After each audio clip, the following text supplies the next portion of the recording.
Welcome back, everybody, to another episode of College Football IQ. This is episode 3, our college football conference realignment episode. I'm your host, Jordan Hill. Got another great crew of 24/7 sports writers that are on with us, and I'm going to ask them some really tough questions. We were talking before we started recording. Really think this might be the toughest episode, at least to date, going through conference realignment, going through where all the teams have moved, getting ready for the 2024 season. We'll go around and just talk a little bit amongst ourselves before we really get in the episode. And I want to start with Go 24/7's Bryce Koon. First off, Bryce, congratulations on becoming a father. We had a chance to meet your daughter before we started recording. But how's everything going? And what's up as we get ready? I guess we got a little bit under 2 months to go before the season starts. Yeah, appreciate that. You asked me, you said, "How are you sleeping?"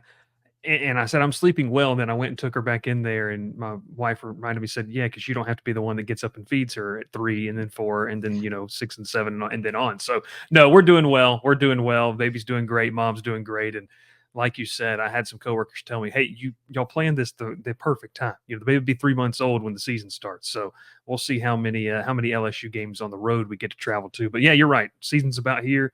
We're excited, and it's that kind of time of the season where you have all the preview magazines. SEC Media Days coming up in a couple weeks, and then fall camp, which I don't know about you all, down here in Baton Rouge, is going to be about 100, 140, 150 degrees. It's going to be brutal for fall camp if it's anything like it was last year. Yeah, it has been a scorcher around Athens, and I'm sure it's also the same for Auburn and Gainesville as well. Throw it to Auburn Undercover's Nathan King. Nathan, you hosted last episode. You had a great showing in that first episode. How are we feeling as we get ready for this one? Terrible. Somehow I feel worse than the first one, which me and Bryce competed all the way down in the end. Yeah, I mean, I feel really bad. But you know what? I didn't research or anything because that's not how we do things around here. But I mean, it was fun. I again, like you said last time, I'm glad to be on the non-hosting side. Again, this feels very pressure free. And maybe I'll pull like Christian did last episode and just zone out for 15 minutes and not say anything, and yet still win the entire thing. We've had 2 episodes now where it sort of seemed like people were sandbagging, and then you got to the end and they wound up winning. Bryce can speak from experience to That that. was quite the comeback there. Got a new contestant for episode 3. We got Swamp 24/7's Graham Hall. Graham, appreciate you jumping on and playing with us. How's everything going down in Gainesville?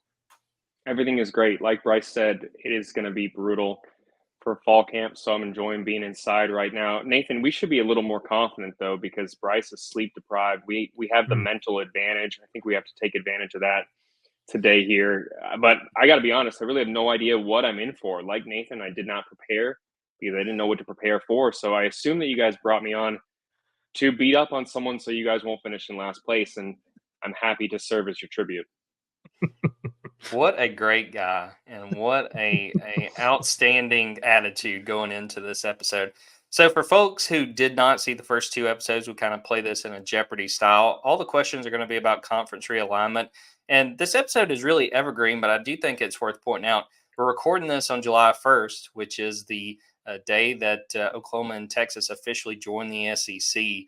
So I thought that was pretty fitting to point that out. We'll go through different categories. There will be bonus questions at the end of each category.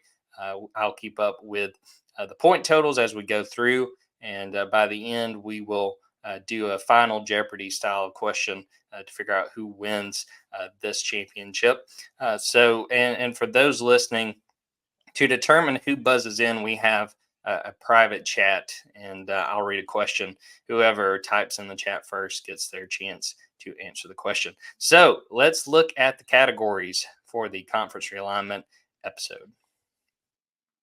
First off, power moves in the Power Four. I think this is the easiest category that we will be going through today. A lot of the big moves, a lot of the decisions, changes that we know about. I think most fans would be able to remember and answer. So that's how we're going to start this one. Second category is pack your bags. This is going to be a tribute to, I guess you can't really say now defunct Pac 12 because we still have a couple teams hanging around, still carrying the moniker, but we are going to make sure and tackle some of the changes that happened there. Mid-major moves. This is some of the lesser, traditionally group of 5. I'm still trying to figure out what exactly we're going to call. I guess I'll go mid-major. It's kind of hard to get a feel for what we're going to call these conferences now that the Pac-12 is pretty much dead and gone. We don't really have a Power 5, but a lot of questions about what is going on some of the lower levels, and see what the guys can remember on that front. And then the last category, coming soon. So the focus for this episode is mostly on the 2024 season, but there have been some moves that have been announced that will be coming in 2025 and beyond. So that will be a good test to see who's been paying attention and who is taking notes, who's getting ready. Before we get into it, Bryce, you're shaking your head. You got to, you won the first episode. I need a little bit more confidence before we jump into this thing.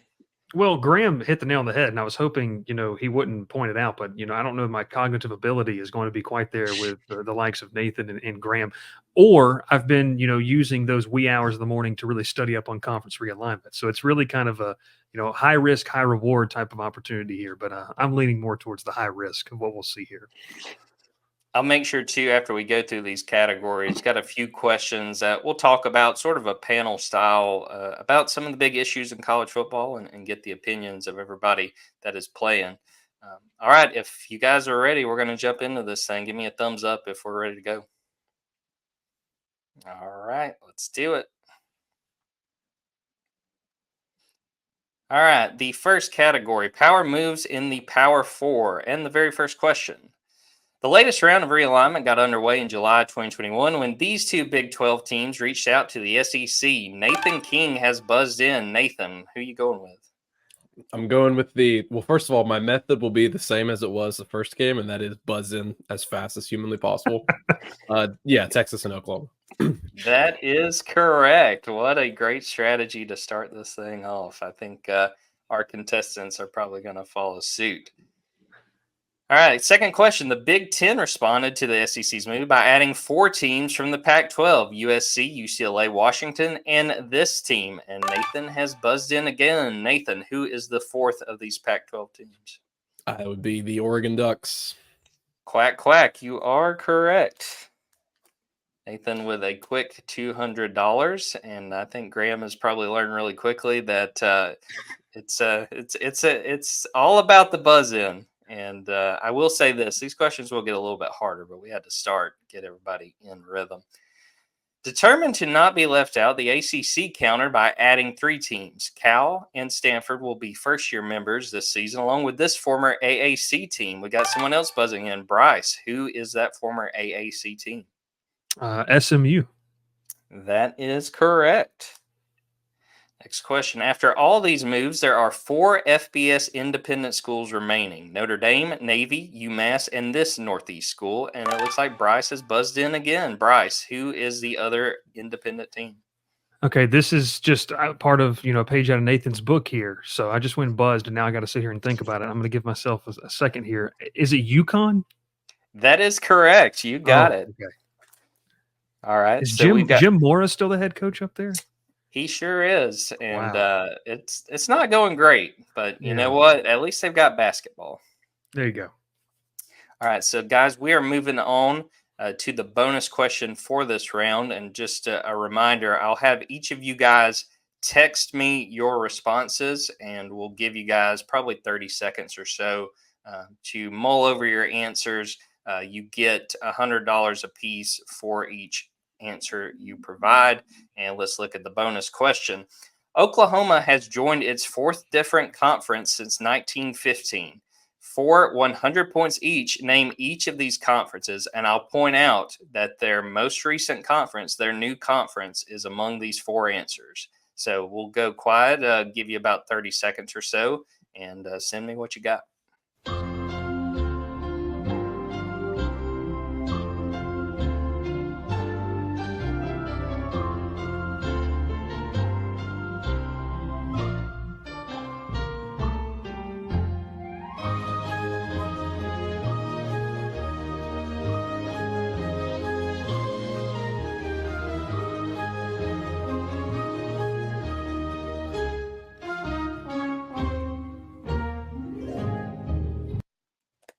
All right, we've got the answers, and I'm going to read off the correct answers for everyone listening at home. The 4 conferences that Oklahoma has been in since 1915, starting with the Southwest Conference, going to the Big 8 Conference, the Big 12 Conference, and then the SEC. So Bryce got all 4 of those correct. Bryce is up to $600. We've got Nathan got 3 of those correct. He's up to $500 in second place. And Graham gets 2 of them with the Big 12 and the SEC. Hey, you got to take the money while it's there. He has got $200 and he is hanging in tight. So, guys, before we go to the next category, I want to talk about this day and talk about Texas and Oklahoma. This is a big move for the SEC. It sort of set off a lot more realignment, especially among those power conferences. And Nathan, I'm going to start with you. Just what do you think, as someone who's watched SEC football for a long time, followed college football? Do you like the additions of Texas and Oklahoma to the SEC? What are your thoughts on what that means for the SEC? I mean, I've always liked it. I always kind of leaned that way ever since. I mean, guys, it's been 3 years to the month that the Houston Chronicle first reported that. I believe it was right before, or it was like during media days, because we got like a knee-jerk Jimbo Fisher reaction, which is very funny in hindsight from that perspective. But I mean, yeah, it's look, what it set off is not great in terms of, I think, the ramifications of college football becoming a super conference league. And I think you're exactly right, Jordan. I mean, UCLA and USC sort of followed suit from there. Obviously, the Pac-12 had its own issues that sort of led to its downfall. But, I tended to sort of lean the direction of thinking that it was good for college football as a whole to have them in a better conference. Not that the Big 12 has been historically bad or anything like that, but from from a sort of elitist standpoint, it felt like the right move for them to make. Obviously, both programs feel like you look at what Texas and Oklahoma have accomplished historically, like they are up there with absolutely anybody in the country.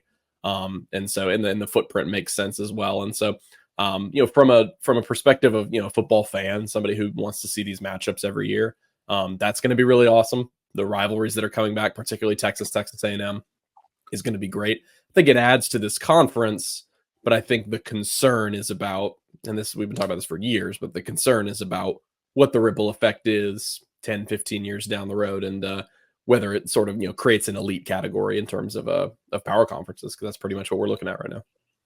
Right. And the thing that I kind of go back and forth when I think about this, like I really appreciate Texas, Oklahoma joining the conference, 2 really strong teams, but you do wonder, was it worth, essentially blowing up the West Coast of college football? The entire Pac-12 has fallen apart. So that's sort of the part I struggle with.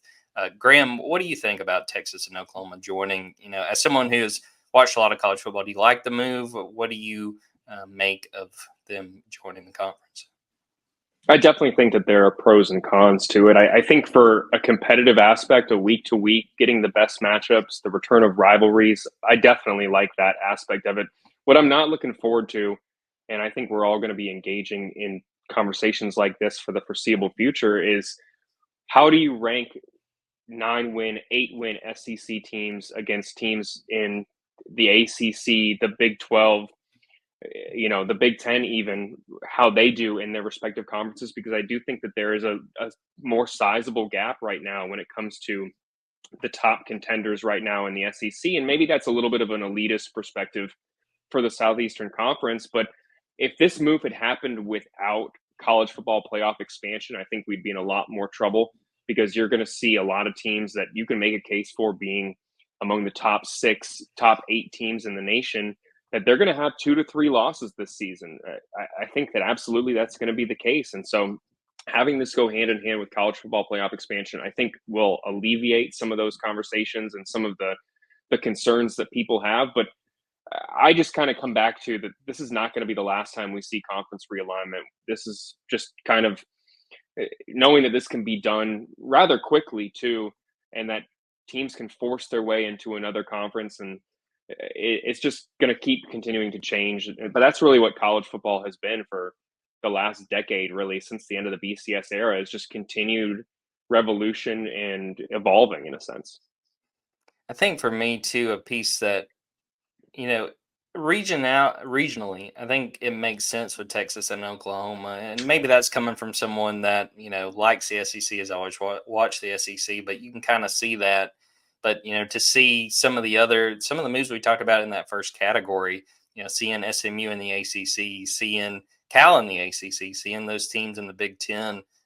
I really think when you look at the long term health of of college football, that hurts. So much of fandom is going to work with somebody, and they went to your rival school, and you can't wait to talk about how your team kicked their ass on Saturday. And I think some of that's going to change. You're not going to have so much of that regionality, and I do hate that. And I really, above all else, with all the different teams moving conferences, I just really hope they'll at least keep some of those former conference games as non-conference games. I do think that you've got a lot of people that are hard-headed about that. I mean, we saw that firsthand with Texas A&M once A&M left the conference. But I think they have to try to keep some of those games as non-conference games because, eventually I understand fans who are frustrated and don't like how much it's changed. If they can at least keep some of that, I think that's a good idea. Bryce, what are your thoughts on the Longhorns and the Sooners? Do you like this move? What do you see as far as what it means for the SEC going forward? Yeah, specifically, just for the SEC, I mean, you guys kind of touched on it, but I think if you view it within the vacuum of a Saturday, like as a fan, you're going to get to watch the best of the best play each and every week. And that's fun. Like that's something that's going to be a lot of fun. I mean, Graham, I know for Florida fans, that back half of the schedule is absolutely brutal. If Florida had a little bit higher hopes heading into the season, that would be obviously, marquee. I've got to sit down at whether it's noon, whether it's afternoon or night, and watch who Florida's playing. And LSU and Auburn and Georgia to an extent. I mean, Jordan, you've got some really, really fun road trips coming up this fall that you get to explore. And I know LSU in the same, getting to host Alabama, Ole Miss, Oklahoma, and others of the sort. But I think if you view it in with the vacuum of just watching football on a Saturday, look, whether we cover it or not, we're all going to watch it. We all love this sport. And it did make higher profile matchups week in, week out in this conference. But like everyone's kind of alluded to, the long-term effects, I did like what Graham said about the playoff, because I think we're going to have a conversation, whether it's a 9-3 LSU, a 9-3 Ole Miss. What is that valued against the second place finisher in the ACC? How do you? I don't want to be in that room making that decision, because there's going to be a lot of bias arguments, a lot of different types of conversations with that. And so I think within the vacuum of Saturdays, it's going to be fun. It's going to be fun to see some of these matchups and maybe new rivalries made. And then, Jordan, you kind of hit on, the regionality of the SEC. For a long time, it never made sense to me why Missouri was in the SEC East. So I'm so glad to now see no divisions in Missouri, just in the SEC as a whole. But, I was talking with some people, and I used to obviously cover an ACC school. And so Nathan kind of pointed out when all this dropped, I was actually at ACC Media Days. And when you talk about college football as a whole, you could see the just kind of like the panic mode of like, okay, we have to go do something, whether it was from, just some coaches and SIDs, or even Jim Phillips, who was brand new at that point at the helm of the ACC, the commissioner over there. And, they've become the all coast conference, which is a lot of, stuff now. You see Cal and Stanford. I don't know how much value that adds for football. I will tell you that your golf in the ACC is going to be absolutely ridiculous, and your gymnastics and everything. But for the rest of college football, I think we're going to see eventually, and this is just my take, and this could be a whole nother podcast episode. I think we could see a whole Super 2 emerge, 30 to 40 teams that really break off, whether that's as grant of rights start to get easier to break, with whatever happens with Florida State and Clemson trying to get out of the ACC. I mean, I genuinely think that that's something we are trending towards, where the haves are going to continue to move on, and the have-nots are going to have to wander in the wilderness of who they are and where they can really, find themselves. Just think about a decade ago, there were people being like, Missouri in the SEC, that doesn't make sense. Maryland's not in the ACC. I mean, in the Big Ten, what? We would have told them, look, you ain't seen nothing yet. Buckle up, yeah. All right, getting ready for the second category. Pack your bags, and RIP to the Pac-12. This category is all about the Pac-12 and all the different changes that has happened to the conference. First question: There are 2 teams that are still members of the Pac-12. Name both of them. Nathan, who are the 2 teams that are carrying the flag for what remains of the Pac-12? My bottom feeding tactic continues. Oregon State and Washington State. That is correct. Wanted to point out as well that the questions in this category are now $200 apiece. Mhm. Next question. After 4 teams bolted for the Big Ten, one Pac-12 team thought it was prime time to rejoin the Big 12. Name that team. Bryce, which team decided to return to the Big 12? Colorado. That is correct. You see how I try to do the Jeopardy clever. thing. Clever. Throw you guys a hint in there. Yes, prime time. Deion Sanders and the Buffaloes are headed back to the Big 12. Next question.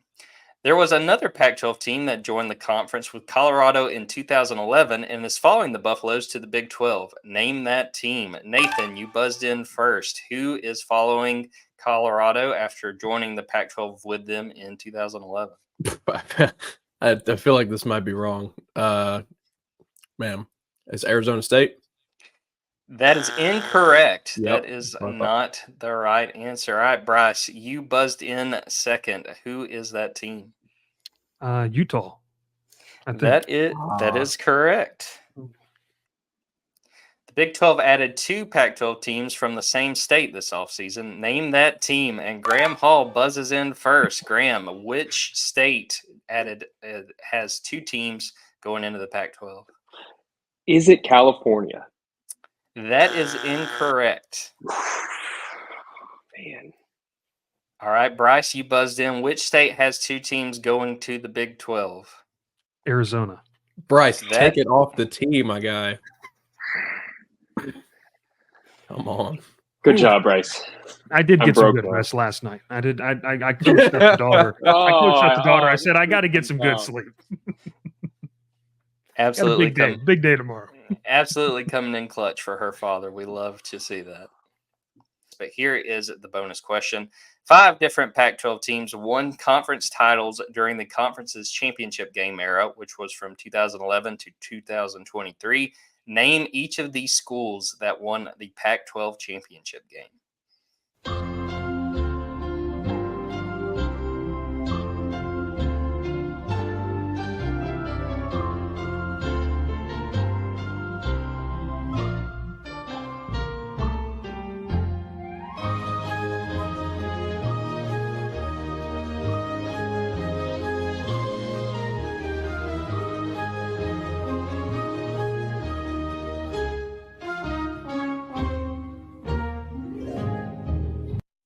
All right, we have all the answers in from our contestants. So there were 5 teams that won the Pac-12 during the championship game era. Those teams: Stanford, Oregon, USC, Washington, and Utah. We had 2 people that got all 5 answers. That was Nathan and Bryce. So those were worth 100 points apiece.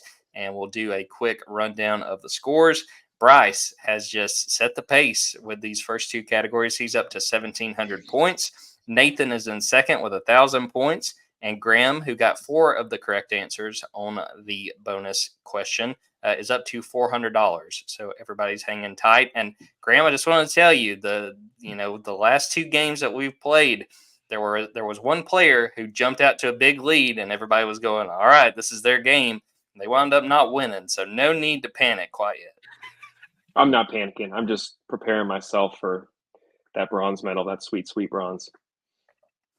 All right, guys, the question I wanted to bring up after this category, I think a lot of people, when it came to conference realignment, at least this latest round, it was sort of the disillusion of the Pac-12 that made people panic, that made people go, all right, this is maybe a step too far.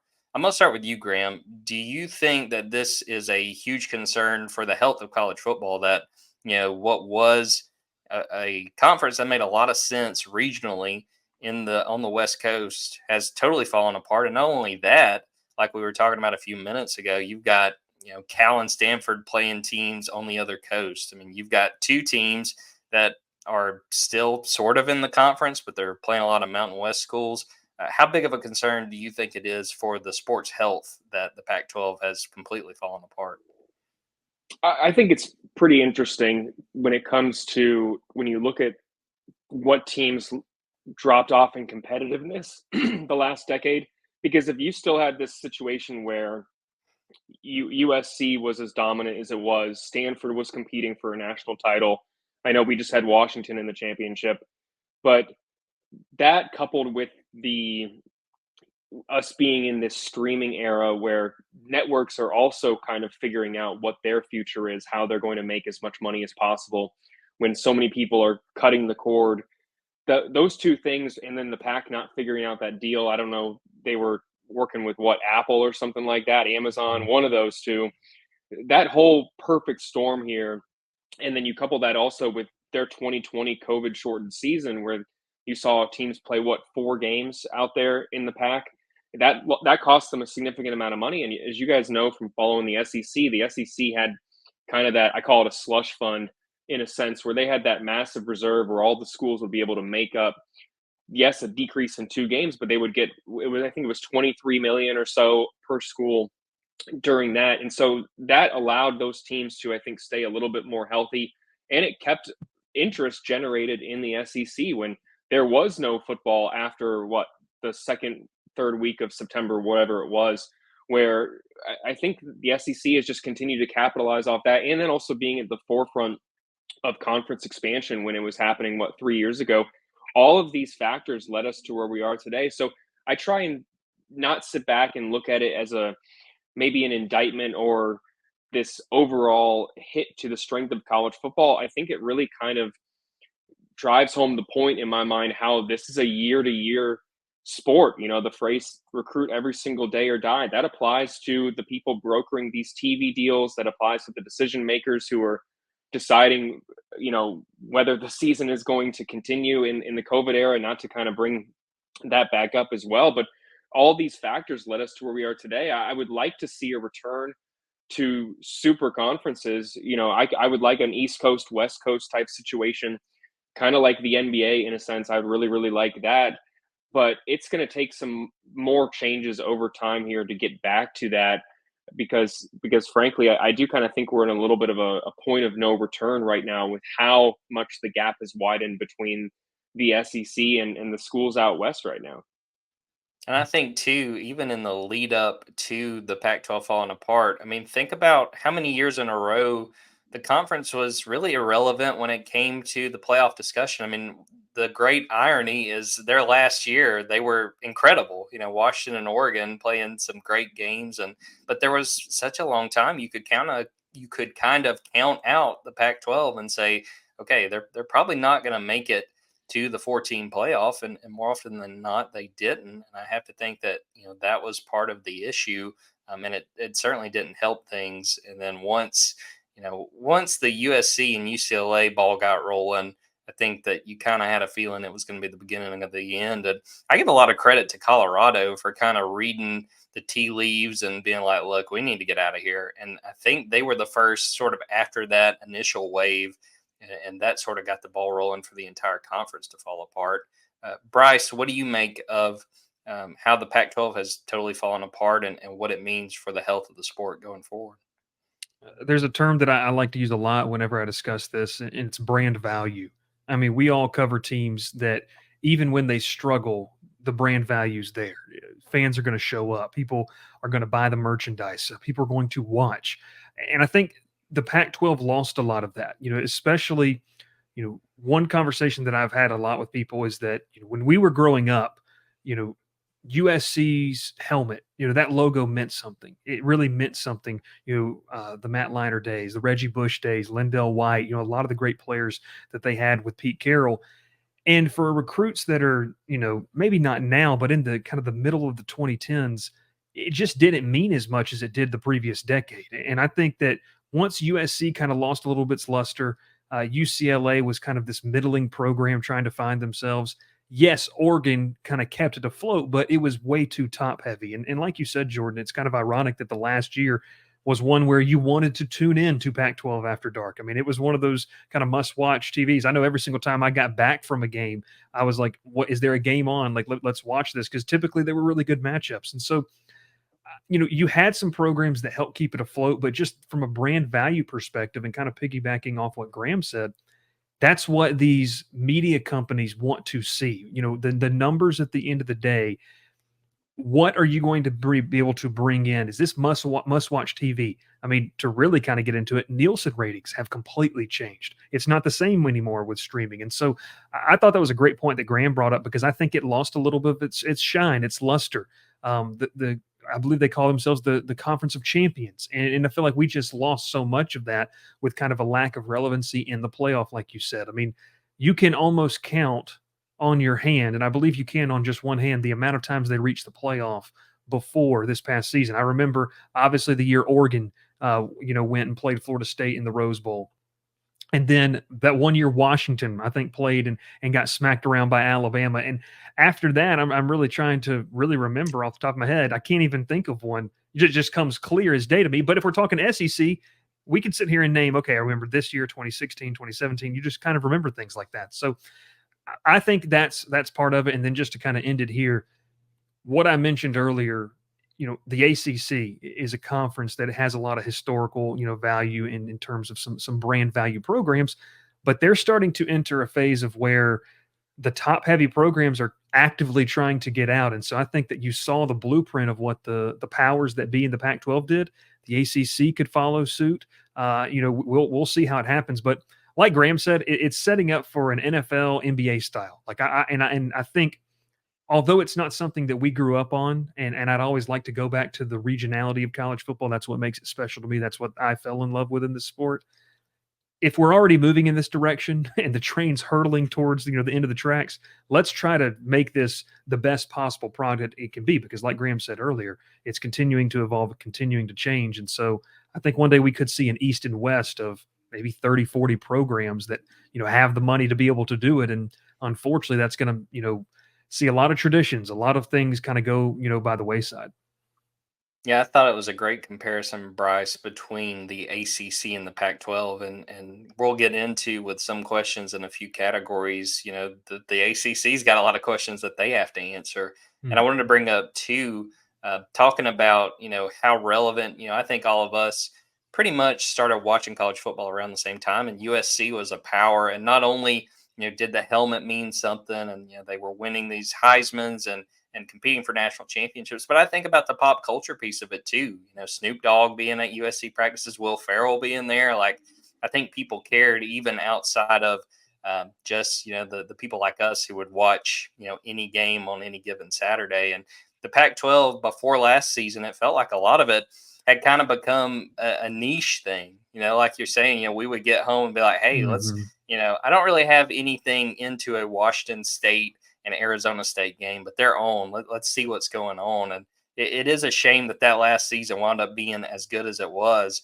But for so long, I mean, it wasn't relevant the way that it needed to be, especially once the pieces started moving to different conferences. Nathan, what are your thoughts on what has happened in the Pac-12 and just generally what it means for college football moving forward?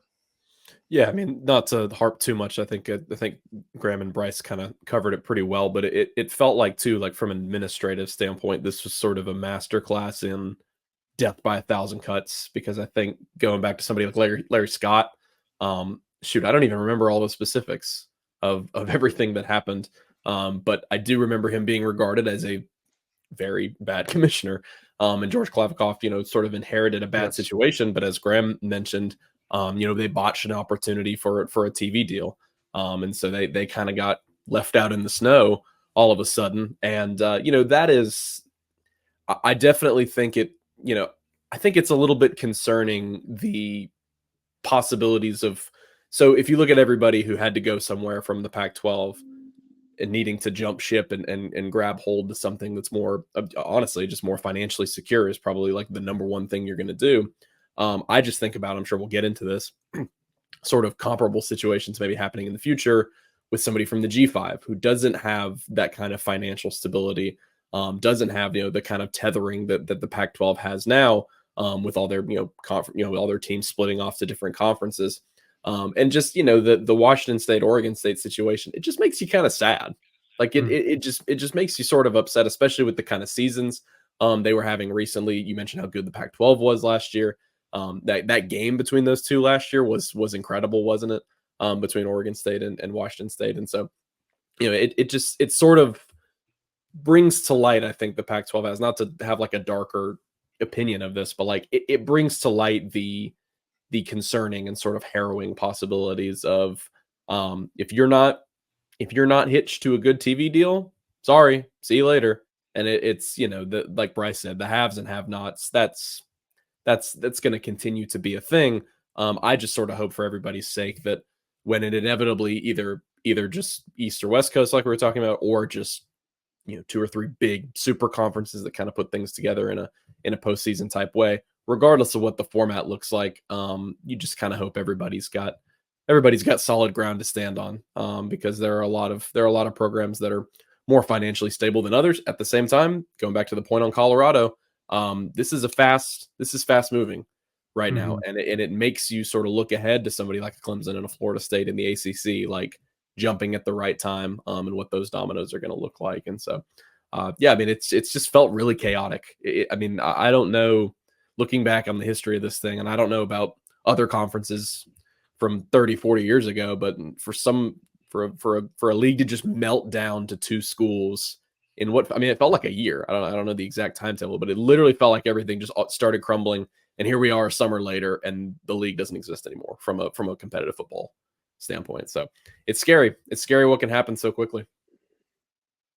Yeah, I wanted to go ahead, Bryce. Well, I just wanted to add real quickly. I mean, that's kind of, I've said this as well. Like, if you're one of these middling programs in an ACC, in a Big 12, in an American conference, like, it may feel like it's overstated. There's never been a more important time to be good, to position yourself for the next wave. Because, like, I mean, I know I keep talking about the ACC, like, you better get out if you can. Like, that's just kind of my message. And so if you're one of the programs not named Clemson, Florida State, maybe in North Carolina and Miami, like, if you're not one of those 4 programs, you better figure out a way to position yourself so that if the Big Ten comes calling, or if the SEC comes calling, even the Big 12, who I think is on, better ground than the ACC, you better win, and you better show some type of value that is impressive to people when these decision makers sit down and say, okay, this next wave's coming up. Who do we want to add? It's kind of a do or die.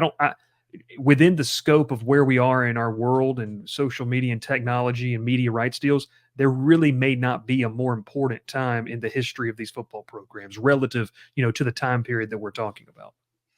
Well, I think I do think go ahead. I think it just baffles me. I've thought about this a good bit, that even the teams that are not as competitive in the SEC right now, they're in a more stable situation than teams that have won double-digit games, and even the ACC in the Pac in recent years. And to me, that is just kind of something that we miss here. We're only talking about expansion. We're not talking about, I know some of you guys follow European football and stuff like that, but we're not talking about relegation, where teams are, if they're already in the SEC, if they're already in the Big Ten, they have a level of security that other schools have not experienced yet. And that is a disparity that I think a lot of people are still grappling with.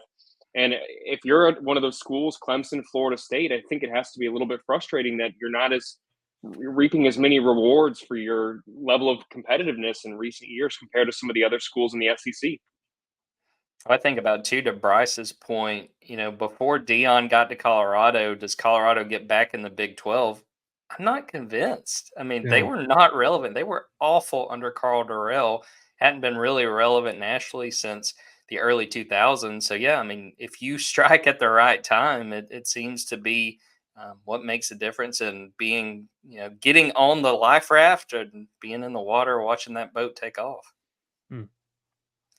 All right, we're going to go to the next category, mid-major moves. And I want to point this out, especially to our good friend Nathan King. Be careful about buzzing in to start this one, because this is going to be a little bit tougher than some of the first few questions. These are going to be worth $300 a piece. In response to losing SMU to the ACC, the AAC added a military academy. Name that school. Bryce, which military academy is headed to the AAC? I believe it's Army because they're having to move around that Army-Navy game, and there's some controversy around that now. Can't remember.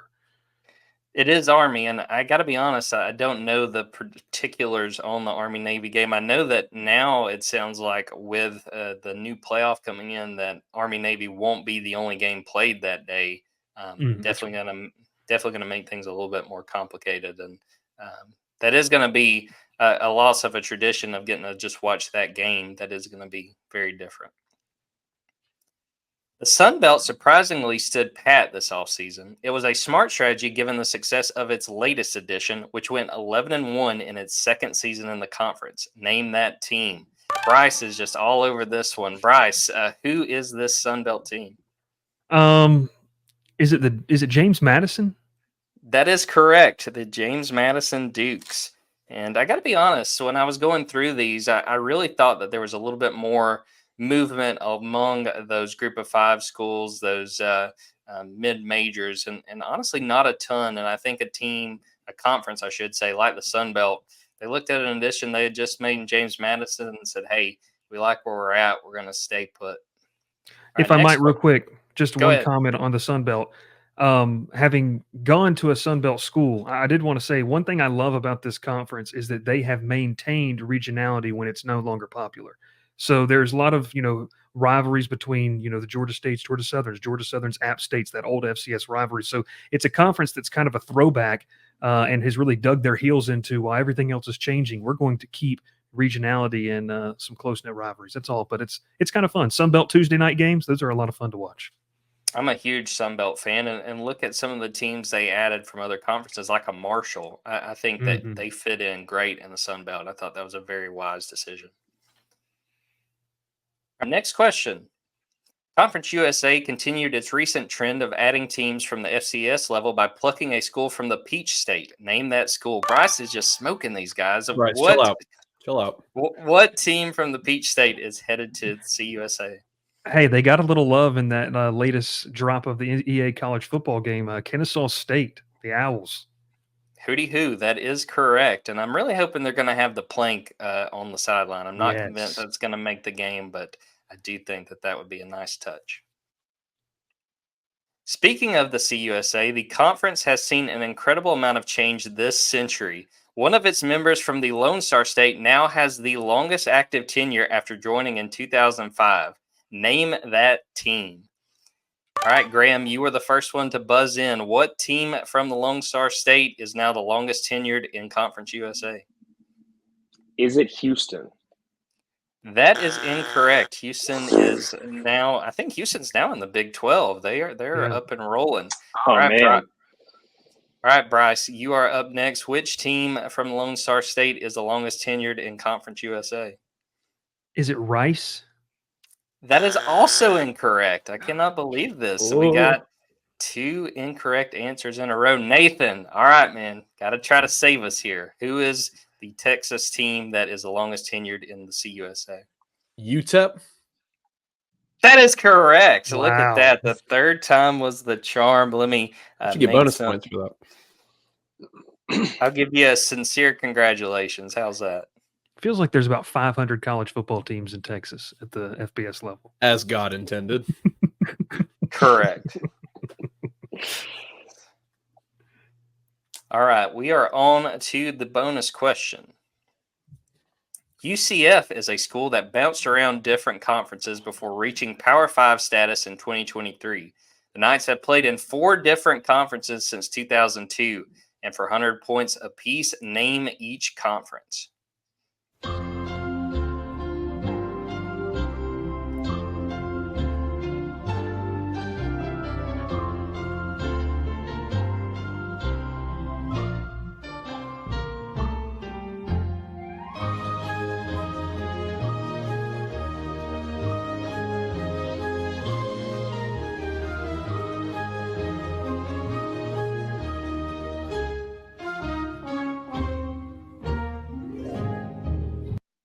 All right, looking at UCF, the conferences that they have been in since 2002. That would be the MAC, Conference USA, the AAC, and the Big 12. So there were two people that got all four. That would be Bryce and Nathan. Bryce, you were counting yourself out, but man, you made it happen there. Right. The MAC buddy. sounded weird. I was thinking Big East for some reason. I was trying to decide between Big East and MAC. I said Big East as my fourth. My The only reason- Orlando or elementary school classmates would have had my head if I had gotten this wrong. The first college football game I ever went to had a big old Mac logo on the field. So. I was going to say the only reason I remember it was college football 24 or NCAA football 04. I remember UCF being in the MAC and being like, this doesn't make any sense regionally. But good job by Nathan and Bryce. And we'll go through the point totals after the third category. Bryce is out to a 2,700. He's got 2,700. He's got a 1,000-point lead on Nathan, who's got 1,700. And Graham is hanging back. He's getting ready to make his move with $400. So we are going strong, guys. Well, I want to bring it back and talk a little bit about the group of five. And I feel like we kind of hit on this with some of our discussion with the last question. But I'll start with you, Bryce. Do you think that teams in the group of five should be concerned about their future just because – we're continuing to see musical chairs, not seeing a ton of movement up from the group of five, other than really like the Big 12. What do you think about the future of group of five football with how much has changed among the power conferences? Yeah, I mean, I think it starts with, and this whole conversation has been, kind of derived from money. And you look at what SMU was able to do. SMU forfeited membership or the media kind of cut from the ACC, and they essentially funded that on their own through their donors. And so if you have money as a group of five program, you're going to be okay. I think you might not be in the power conference now, but if you continue to excel, especially in the NIL era, that's exciting. But I think, and I know this is kind of a hot topic of conversation. I'm interested to see what everyone else has to say. Like, I think that the group of five was thrown a bone with this expanded playoff. Just in my opinion, I don't think that there's necessarily a serious path to winning it all like they wanted.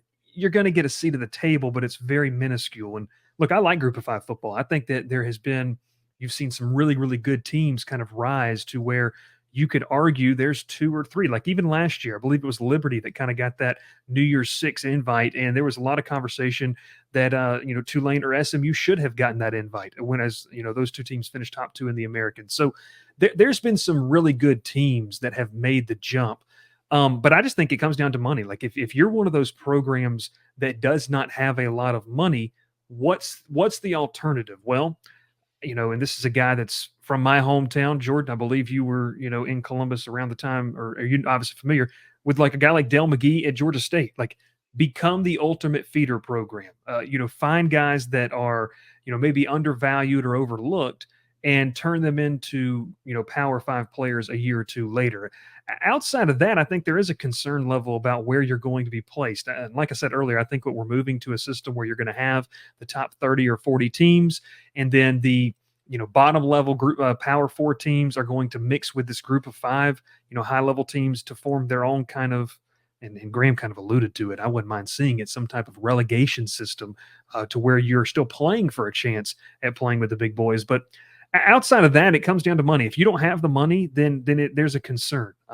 There's a few programs where I think they're trending in the right direction. SMU is one of those. Tulane's had a lot of success recently. They do have a new coach. But outside of that, it's really kind of a worrisome thing for me, because I do think that the 12-team playoff was more of throwing a bone without any real true opportunity to do anything. Yeah, you might get there. You may win a game. I think it's just going to take some type of 1 in 1,000, 1 in a million chance to run the gauntlet that would be 2 or 3 wins against SEC teams and then a Big Ten team as well. I want to go back, Bryce, to something you said earlier about brand identity when we were talking about the Pac-12. And if I'm a conference that lacks that, one of the group of five conferences, I'd be really worried because, Mm, we talked about the Sun Belt. I think they should feel pretty good given all things yeah. considered, because I think they've had great football these last few years. I think people recognize, again, this isn't SEC football, but it's a high quality. And again, like one of the questions was asked, James Madison comes in and plays great immediately. And I kind of compare it to a conference like the MAC, which when I was younger, I mean, we watched a lot of action. Tuesday and Wednesday nights, we'd watch Northern Illinois. They had a great run in probably the early 2010s. And I mean, the MAC's just been lacking in the most Yeah. recent years. I think Miami of Ohio's been pretty good, but you haven't had some of those games that were really compelling and made you say, hey, I'm at home on a Wednesday night. I'm going to turn on this Ohio and Akron game. It's just sort of lack. So I kind of worry about those conferences and what exactly they're going to be able to do, because you're looking to just hold on to what you got and maybe try to pull up some FCS teams, but it seems like it's a long road to haul trying to live that way. And even just to add quickly, the Conference USA, I feel like, has embraced what you just said, Jordan. They're kind of the transition conference. We're going to take on, Jacksonville State. Now they're going to take on Kennesaw State. They're kind of that conference that says, hey, we're going to ease you into FBS football, and then maybe you move on from here. So that could be something where you have a transitional conference. I feel like that's what Conference USA is. But like you said, the MAC is one of those that, we all like Maction. We all like Maction to a certain extent. But at some point in the November, that Ohio Akron game does wear on you a little bit. Nathan, what do you think about the future of Group of Five football? And I'm going to pose an additional question that I didn't ask Bryce, but would you like to see the Group of Five do its own playoff? There's been some conversation about that. It may kind of ease off now that, they will have at least one team going to the big playoff. But what do you think about Group of Five football? And do you think they should implement their own playoff? I mean, the trend right now is that we will expand once again with the CFP in a couple years, right? I think True. is it 16 Yeah, after that it's I going to go believe to, so. and so I mean, I wonder how much of a tapping the brakes that puts on a potential G5 playoff. I think that's sort of well off in the future, but I was having this discussion with somebody a couple weeks ago. I, at least at this current juncture, I think I'd actually be for that. Because I just don't see a way, similar to what Bryce was saying. I don't see a way where you are playing for this. Championships are arbitrary in the first place. Like, you can hang whatever banner you want.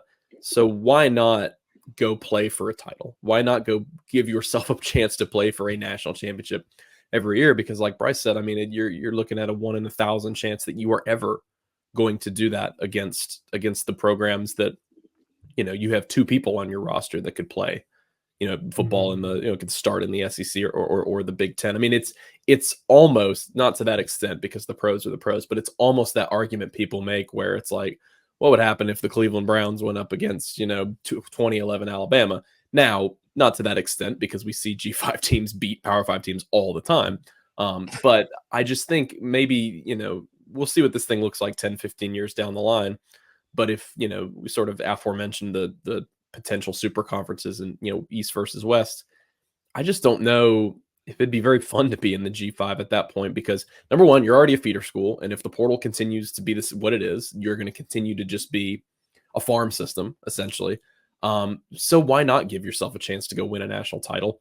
And I also think from a fan interest standpoint, I've not necessarily been around, UCF growing up was kind of the closest I was to a group of 5 school, but I can't necessarily speak for it. I think that national fan interest would be better, because I mean, I don't know about you guys, Troy taking on, whoever, I'm certainly tuning into that, first round playoff game or whatever on Troy's campus.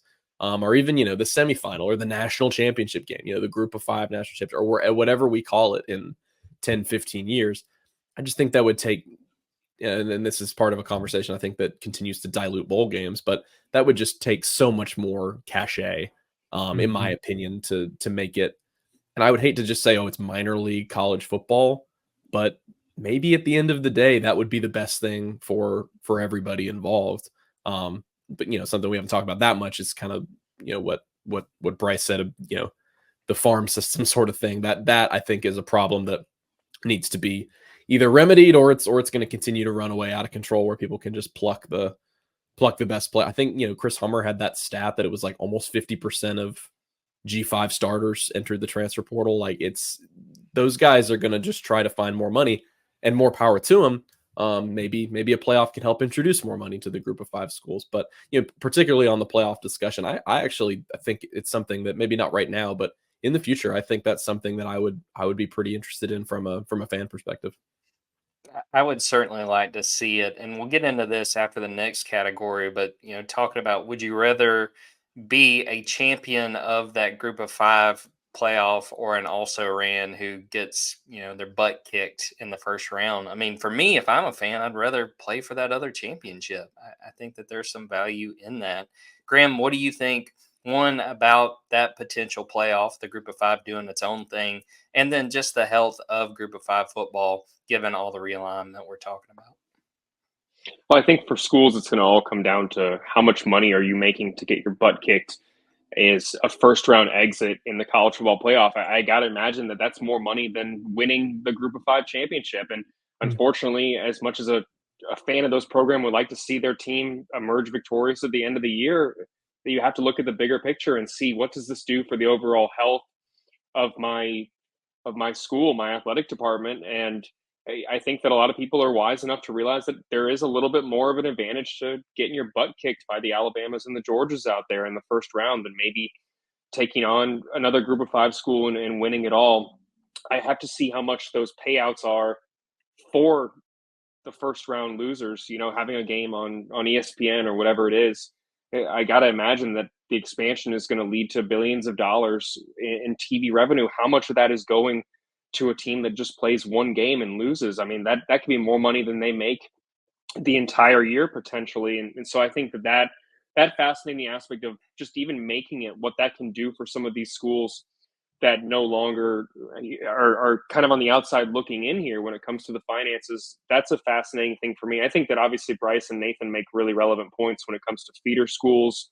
And especially Bryce, I agree with the whole throwing a bone to these group of 5 schools, because maybe this is a little bit of an SEC elitist mentality, but every single year you hear about a school that in group of 5 that says that they can, kind of like what you said with the Cleveland Alabama comparison, thinks that they can take on the best in the SEC or the Big Ten. And I think that squashing that conversation will be a healthy thing, absolutely, because I do think that people are going to see the difference between the ceiling and the floor when it comes to those group of 5 schools, and even maybe the 3rd or 4th best SEC school.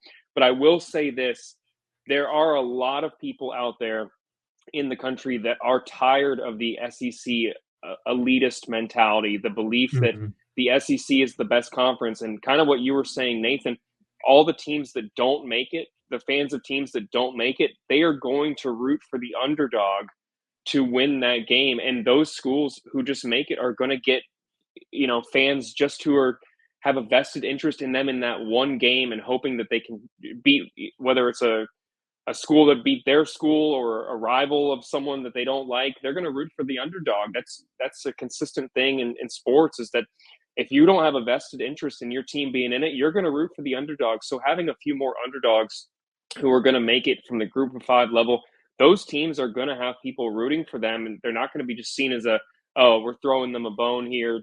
They're just in it because they're group of 5. They're going to gain more fans, and that's going to pay dividends down the line, maybe even a decade later, from kids watching and saying, hey, that school had a chance to be there. It was a really cool experience. They were the first team to make as a group of 5 team to make the 12-team college football playoff. I like that school. That's going to pay dividends for them down the road. So I think that is part of why I think that even if you're not going to have a realistic chance of winning the college football playoff, I'd like to see those schools in there competing, even if it's to be one and done, over having their own championship. I think that was a great point about the payout, because that will determine if there's ever going to be a group of 5 having its own playoff. And, the circumstances were very different, but think about Tulane beating USC in the Cotton Bowl a few years ago. I mean, you can't say, it could never happen. I think everybody, even with everybody USC had sitting out, still thought, the Trojans will beat the Green Wave. And, you may get in a situation where a team gets the right breaks and winds up pulling off a huge upset. And to Graham's point a little bit, everyone loves the underdog. I mean, even kind of going counter argument to what I said earlier, like, the game that I always remember is Boise State beating Oklahoma. You think about what that did for Boise State as a program. Yes, hardcore college football fans knew about them, but for however old I was at the time, young teenager Bryce, it was like, oh, they have a blue field. I'm going to go play with them in NCAA, football games, and then Kellen Moore, and then this run that they went on, and even to another extent, Auburn, losing to UCF in that Peach Bowl. UCF started this run of where now it has really catapulted them into the power, conferences. So I think to Graham's point, if they make it and your team's not in it, yeah, you're going to want to see it. SEC fatigue is real, and Big Ten fatigue, Ohio State, Michigan fatigue is going to be real for a lot of people. So if a Liberty makes it, if a Memphis, a Tulane, a App State, like people love that. People love those, and they become media darlings. And so to Graham's point, I like what he said. It can do a lot more than just football. I mean, you can see enrollment start to go up at different places just because of what that exposure might be worth it when you look at the spreadsheet more than just winning a group of 5 title game. So that's a really, really good point. Go through the point totals really quickly for everybody listening. Bryce, 2,700. Nathan, 1,700. And Graham, 400. Going on to the last category.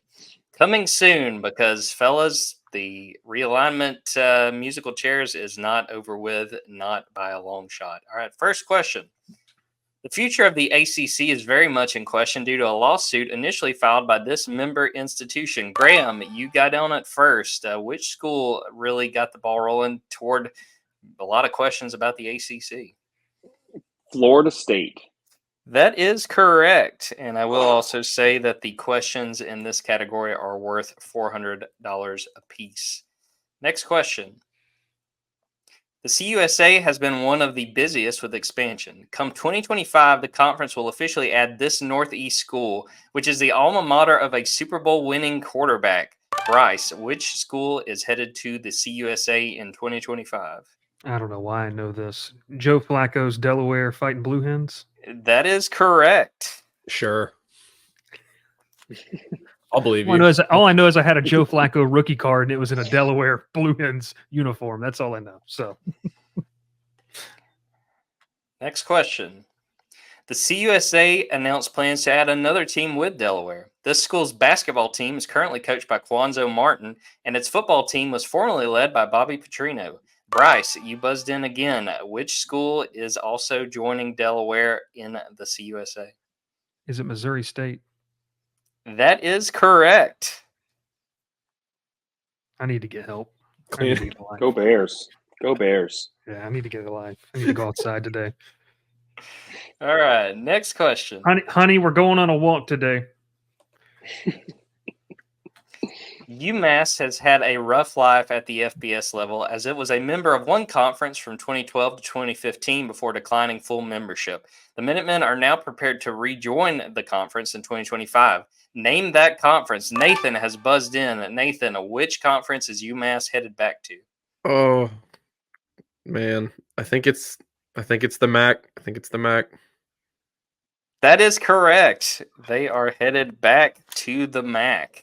And good luck to the Minutemen because FBS football not been great for the UMass Minutemen. Okay, this is the bonus question for this round. We've seen several schools go from FCS to FBS in recent years, but one school out west reversed course and moved back to the FCS in 2018. Name that school. And you guys are going to text me with your answer. There's just one school that has gone FCS, moved up to FBS, and then decided, no, we're not doing this, moved it back to FCS. I will give you a few seconds to come up with your answer.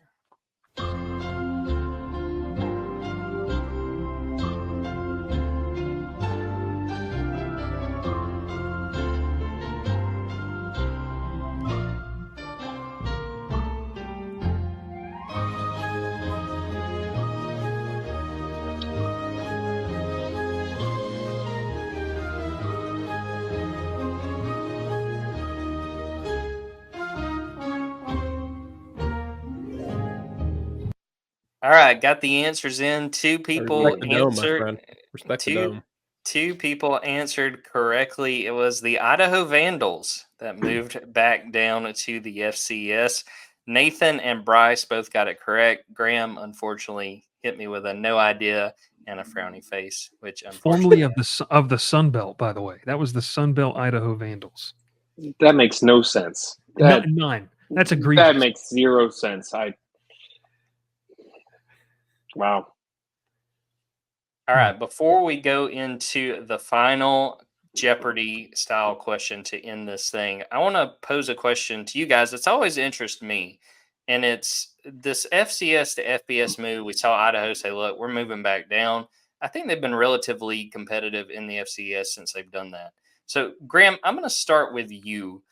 If you were a fan of a team, would you rather be a national championship contender at the FCS level, or would you rather move up, play in the CUSA, play in the Sun Belt, not really have a chance to win a national championship, but be playing at the highest level of college football? Oh, definitely the latter. I mean, it's. I know so many fans out there are so focused on wins and losses, but it's so much more than that. It's the chance to be competing for a chance. You know, every year, some team surprises. You make an astounding head coach hire. You can rise. Your ceiling is just monumentally larger than the FCS. No disrespect to the FCS whatsoever, but I do think that I'd rather be a fan of a team that goes 2-10 every single year, and I get to go to see some fantastic matchups against some top schools, even if they're kicking our ass. I would rather see games that matter and have a chance than be rooting for a team at the FCS level. You just never know what is going to happen. You never know when it's the year that you put it all together. You never know when you're going to have a rise like UCF, where you're going to end up 2 decades later being in that conference. And then you can sit there and kind of be a little bit of a hipster and say, hey, I went to this school before they were competing for national championships, before they were in a power conference. So just having the higher ceiling in my mind is something that matters more.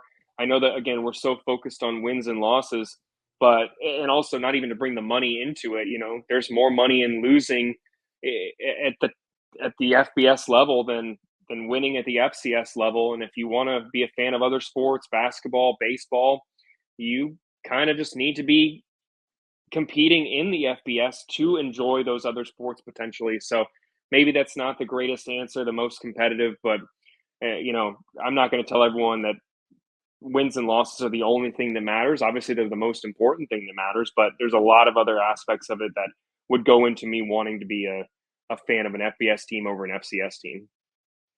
Nathan, I'm going to pose the question to you, and I'm going to bring up, I texted your coworker, Christian Clemente, who's a big Montana State fan, and basically asked him, would you rather be where Montana State is now, FCS, gotten where they are annually in the hunt for a national title, or would you rather move to like the Mountain West and be playing there? And I'll be honest, I was kind of surprised by what Christian said. He said, I would rather they move up. He said, because then they'd be in the video game. We don't have SCS teams in the video game. But he also said they would have more merch and more exposure. So same question to you, Nathan. What would you do? Would you rather, if you were a fan of a team playing at the FCS level, would you want them to stay there, have a chance to win a national championship, or make that move up?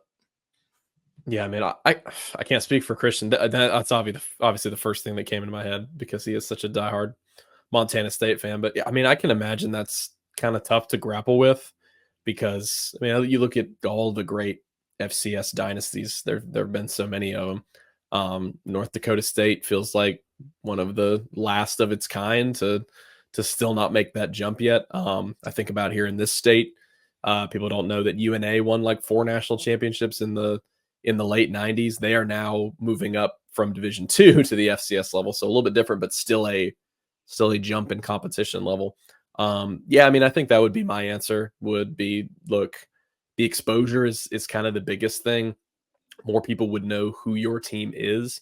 I think you would sort of drive yourself crazy if you sat here and thought, well, we could be the Boise State at some point. We could upset somebody in a big matchup.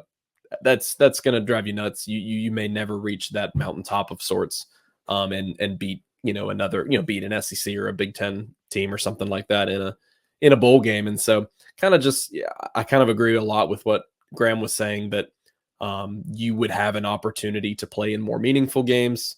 The TV exposure and the money would be insanely good for your institution. So I mean, there would have to be, and look, I don't know the specifics of it. I don't know if North Dakota State has been invited ever. I would imagine they have, but I know absolutely zero about that. But I would be interested to sort of hear, like, if someone does get a pitch to do that and they decide to stay on the FCS level, because I just don't know what factors would possess you to do that. I think almost everything, especially now. I mean, we've been talking about for the last hour. Like, everything now in modern college football is pointing to hitch your wagon to TV money, and you will be better off in the future. Now, that's kind of depressing because it is fun to watch, FCS programs duke it out. But, I just, I tend to agree with Graham. And I think I'm on the same page with Christian as well, that even like the merch thing he brought up, that's a good point. Like, you would just have, there would be more period of every possible facet you could think of, surrounding your team. And look, you'd get some big schools to come to your campus. Potentially you'd have a chance to take a road trip to like a Georgia or an Alabama if you play there, in a non-conference game, something like that. And so an opportunity you may not have otherwise.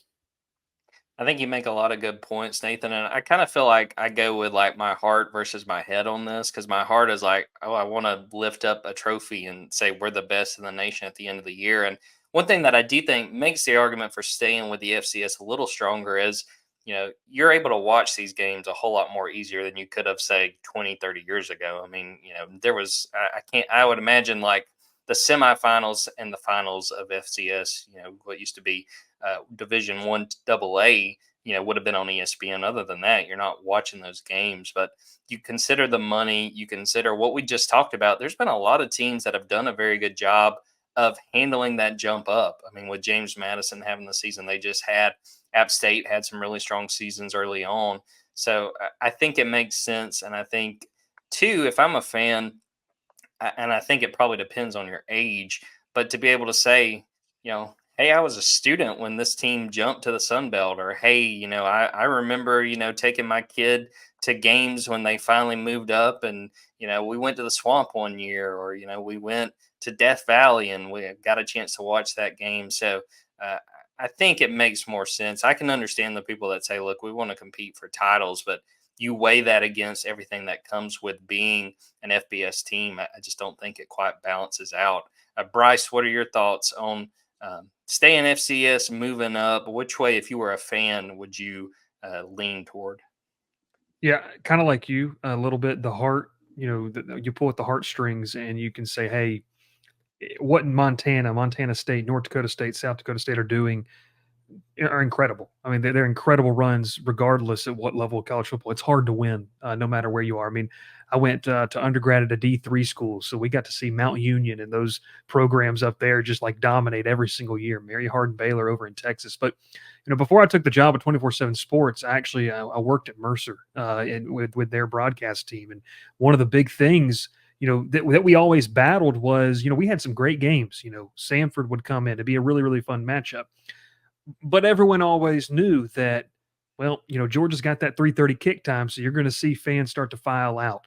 I remember we played a road game at Chattanooga, and Tennessee was playing at 8:00. Our game was at 6. Fans start filing out. So, I think that's just one of the big things that FCS schools struggle with is the attention. Now, like you said, Jordan, inventory that ESPN Plus has been able to utilize for these schools is massive. Every single football game, men and women's basketball games, soccer, it's now streamed, which is something we could not say, 10 to 15, 20 years ago. That's a big plus for them. But I do have to side with the other guys in terms of where we're at in the sport, where we feel like we're moving. Much like we've had the conversation about if you're a middling team in the ACC or the Big 12 and you want to make that jump, you need to position yourself. Well, I can, speak like when Kennesaw State announced that they were going to move, there were a lot of rumblings in Macon of like, well, why aren't we? What does it take for us to get there? Because even with Kennesaw State not being one of the more powerhouses that you would think of at the FCS level, they position themselves, and now they're going to be able to reap the benefits. I saw at Jacksonville State, they just had the ban lifted. Saw an announcement made for them that they're going to be able to compete for a bowl this season, I believe. So that's huge. And like we talked about, and Graham has hit on this. I like Graham being in here because he's more of the realist. He gives us the cold hard facts in this. But it's true. Like Jacksonville State winning, I don't know what bowl they were in, the Dollar General Bowl or whatever bowl game they were in this past, or whatever they could go to this year. Them winning that game is probably going to pay more dividends from a financial standpoint, from brand, from awareness to everything, than winning an FCS title. And yeah, it is kind of screwed up when you think about, some of the proud programs we've had at the FCS level. But I know Georgia Southern had to take a long look at that as a proud FCS school. North Dakota State, their head coach, is it Chris Kleiman, that is at Kansas State now, that he made that jump, and he's had a lot of success. He had some players there move up with him. But, just as a whole, I enjoyed FCS football during my time, but there's a lot of hoops that you have to jump through that a lot of people don't see. And so if you have that chance, you kind of have to take it. Even if you, like what Graham said, you don't win 5 games until year 7. You just kind of have to take it because the potential payoff and where our sport's heading kind of demands that. All right, guys, we're going to move on to the final round, the final Jeopardy style question. And to explain again how this is going to work, you guys will see the category. Each of you guys will text me what you want to wager before you see the question. Once I get those wagers in, I'll show you guys the question, and you will send me your responses, and whoever gets it correct or gets it closest will win the money, and the people who do not will lose that money from their amount. And the final round, the category is try and keep up. And for everybody listening at home, I will go through the scores real quick once again. Bryce, 3,600, Nathan, 2,200, and Graham with 800. So I'll give you guys a few seconds to think about what you want to wager, and then I will show you guys the question. All right, we have all the wagers in, and so here is your final Jeopardy question. How many teams that were at the FBS level in 2023 are members of a different conference in 2024? Please read that carefully. How many teams that were at the FBS level in 2023 are members of a different conference in 2024? I'm going to give you guys about a minute. I'm just going to go quiet. You guys can work on your answer, and we'll see who gets closest and who wins this thing.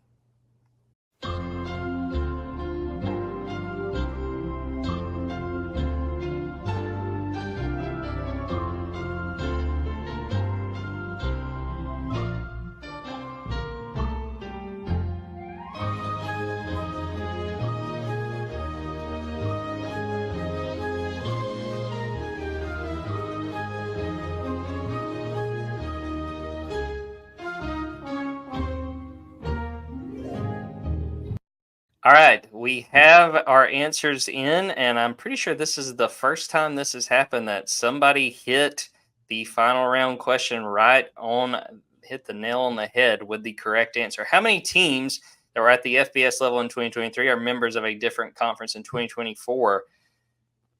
It is 14, which Graham Hall hit on the head. What a guess.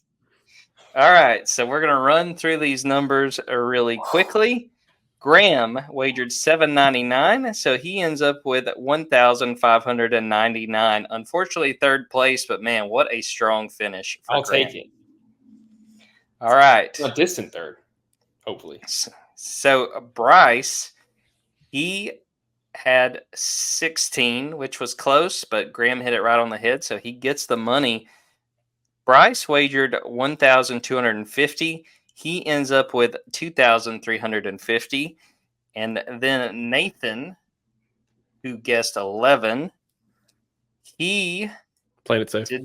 Played it safe and bet nothing. So that means Bryce Koon has won episode 3 with $2,350.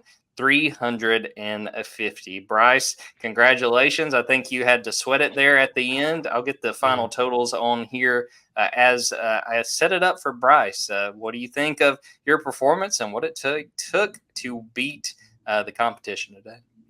Well, like I said, I do appreciate Graham coming on. Graham, you were much more than just a punching bag, like you alluded to in the beginning of this show. That was quite the performance there at the end. But once again, Nathan and I just down to the wire. I was really kind of trying to. I knew it was going to be a hard question. I was really trying to game plan how much Nathan would wager, and you almost got me there. I almost went even bigger. So I'm glad that was a smart wager. But yeah, no, hey, once again, fantastic episode.